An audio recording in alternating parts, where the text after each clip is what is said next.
Selamat berjumpa kembali di dalam layanan audio Sahabat Seperjalanan. Hari ini adalah hari Sabtu 30 Januari 2021.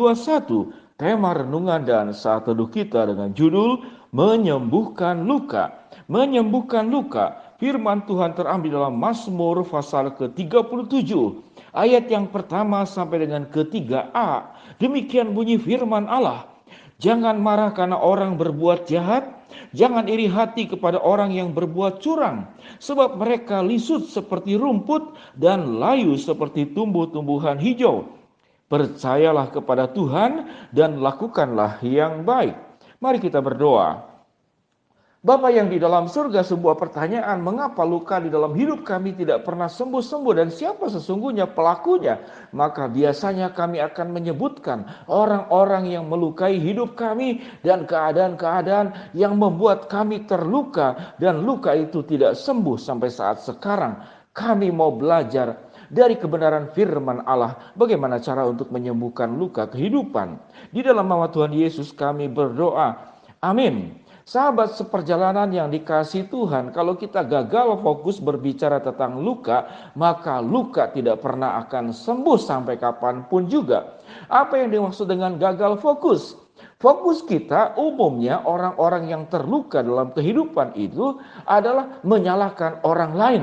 Yang ada di dalam pikiran kita adalah nama-nama orang, wajah-wajah orang, ekspresinya, kata-katanya, perlakuannya yang begitu melukai kehidupan kita yang terjadi saat sekarang atau bahkan yang sudah sekian lama, 10 tahun yang lalu, 20 tahun yang lalu, padahal sudah 20 tahun.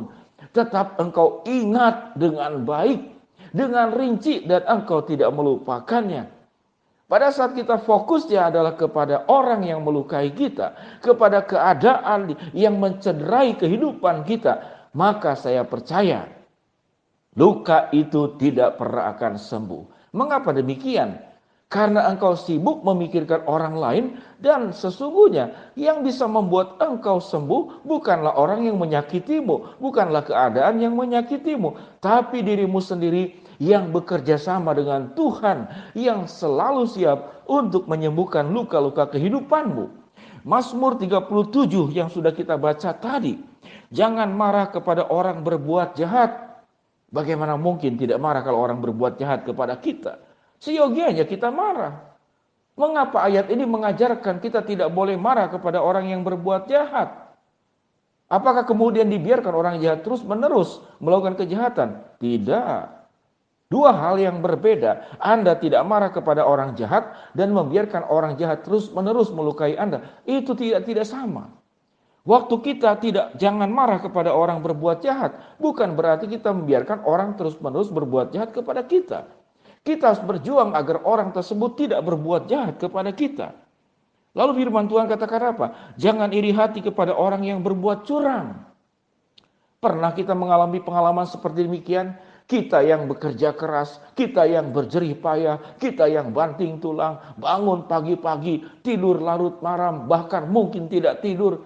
Orang yang tidak kerja, orang yang tidak berjerih payah, orang yang tidak berkorban, orang yang tidak mengeluarkan keringat, keuntungannya, keberhasilannya, dia yang mendapatkan. Lalu kita tidak mendapatkan apa-apa. Bagaimana mungkin kita tidak luka menghadapi situasi yang seperti demikian?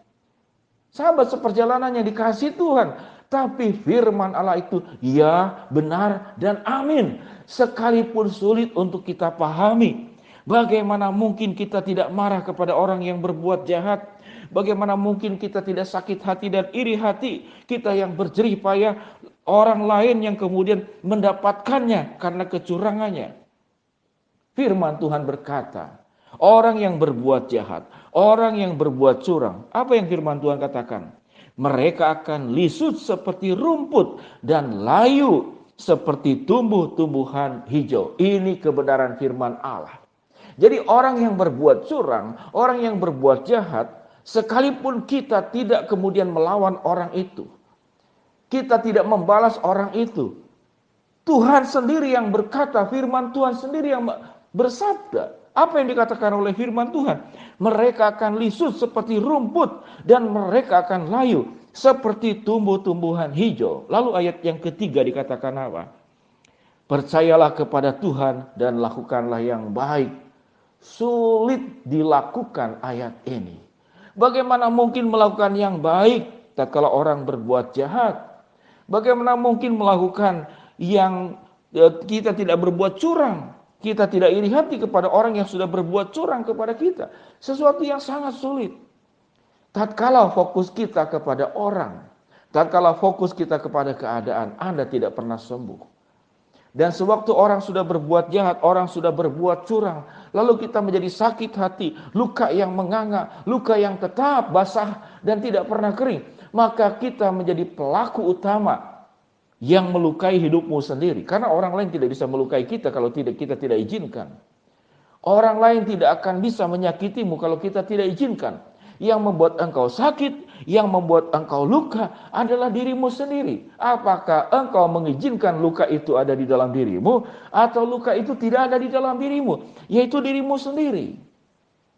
Sewaktu kita fokus kepada Allah, setiap kejahatan, setiap kecurangan, firman Tuhan berkata, orang-orang itu akan lisut seperti rumput dan layu seperti tumbuh-tumbuhan hijau. Tuhan sendiri yang akan membalaskan segala sesuatunya. Tuhan sendiri akan menegakkan keadilan atas hidupmu, sekalipun tanganmu tidak melakukan pembalasan. Sekalipun engkau tidak melakukan perbuatan yang setimpal atas kejahatan yang dilakukan oleh orang lain, atas kecurangan yang dilakukan oleh orang lain. Namun Tuhan sendiri yang akan membuat rumput itu menjadi lisut dan tumbuh-tumbuhan hijau itu menjadi layu. Dan firman Tuhan berkata apa? Percayalah kepada Tuhan dan lakukanlah yang baik. Kalau firman Tuhan itu ya benar dan amin, lalu kita melakukannya dengan sebuah kerelaan, maka yang pertama kali diuntungkan adalah dirimu sendiri. Engkau tidak menyimpan luka hati, engkau tidak menyimpan panas hati, engkau tidak menyimpan segala macam amarah, dendam, ketidakpuasan. Memang sulit hal ini dilakukan. Pak Pendeta bicara gampang saja. Tapi saya yang menghadapinya itu tidak mudah. Tidak mengatakan saya katakan itu mudah. Tidak, memang sulit. Tetapi akan dimudahkan oleh Tuhan. Sewaktu engkau memberi dirimu untuk disembuhkan oleh Tuhan. Tuhan menyediakan obat yang terbaik, mujarab, dan tidak ada obat apapun dalam menyembuhkan luka-luka kehidupanmu. Namun tatkala obat itu yang sudah ada di tanganmu, engkau tidak telan, engkau tidak minum, dan obat itu tidak akan masuk ke dalam kehidupanmu, hanya engkau pegang. Tidak ada obat yang bisa menyembuhkan penyakit apapun yang hanya engkau pegang dan engkau genggam, namun mulutmu tidak terbuka, hatimu tidak terbuka. Biarlah engkau boleh menerima pengampunan Tuhan, maafnya Tuhan. Engkau dipulihkan oleh obatnya yang Tuhan. Oleh kuasa darah Yesus. Engkau dipulihkan. Dan engkau akan menjadi orang yang tetap bahagia. Lalu bagaimana dengan orang yang berbuat jahat dan berbuat curang? Bukankah firman Tuhan yang berkata, tidak perlu tanganmu yang melakukan. Engkau boleh melaporkan ke polisi. Engkau juga boleh melaporkan kepada orang-orang yang terkait. Namun tangan Tuhan lebih hebat untuk menegakkan sebuah keadilan atas kejahatan dan kecurangan yang dilakukan mungkin oleh orang tuamu, mungkin oleh suamimu, mungkin oleh istrimu, mungkin oleh mertuamu, mungkin oleh anakmu, mungkin oleh bosmu, mungkin juga oleh sahabatmu atau oleh orang lain. Tuhan yang akan membuat orang-orang tersebut lisut, rumput yang lisut dan kemudian tumbuh-tumbuhan yang layu. Firman Tuhan berkata, percayalah kepada Tuhan dan lakukanlah yang baik. Tuhan akan menyembuhkan seluruh luka kehidupanmu secara sempurna. Mari kita berdoa. Bapa yang di dalam sorga, hamba-Mu berdoa buat sahabat seperjalanan yang sedang sakit di rumah sakit maupun di rumah. Tuhan jamah, Tuhan sembuhkan. Buat sahabat seperjalanan yang sedang menghadapi tantangan, kesulitan, rintangan, masalah, problem dalam kehidupan ini. Tuhan yang membukakan jalan. Buat sahabat seperjalanan yang sedang berdoa, memohon, berharap, meminta sesuatu kepada Tuhan. Tuhan akan mengabulkan sesuai dengan waktu, rencana, dan kehendak-Mu. Jadikan kami semua sahabat seperjalanan untuk sembuh dari luka-luka kehidupan-Mu. Karena Tuhanlah yang menegakkan keadilan.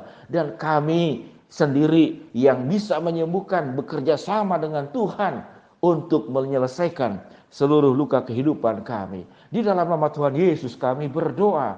Amin. Shalom sahabat seperjalanan, happy weekend 30 Januari 2021. Tuhan memberkatimu, jadilah orang-orang yang sehat, terbebas daripada sakit-sakit luka kehidupan. Shalom.